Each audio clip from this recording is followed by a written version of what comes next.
Publiko na windang sa mga chat ni Maris Racal kay Anthony Jennings.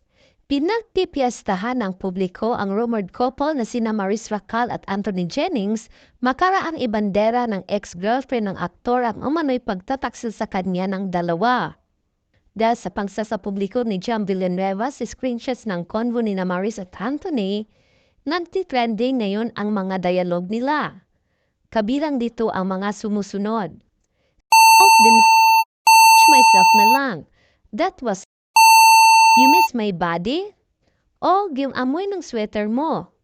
You look so tight. I wanna baby you.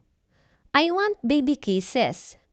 Bukod dito ay inuulan din ng puna ang dalawa na unang itinanggi na mayroong namamagitan sa kanila. Walang third party involved kasi siya ang third party. May karma ka rin, literal na maging incognito ang kayo ninyo ngayon. Hirapan na ipaglaban ni Maris lalo't not screenshot ang kalaban niya.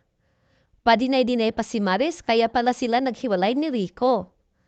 Ang lala mo, Maris. Ganyan talaga kapwa mong pababae mananakit sa'yo, Hais. Hirap naman ang ganyan. She left a decent guy just to become the other woman. Madami namang antihistamine sana sa hospital, iwas kati at pantal. Hindi rin magtatagal yung dalawa kapag galing sa agaw, tingnan mo yung Bagyo as a friend.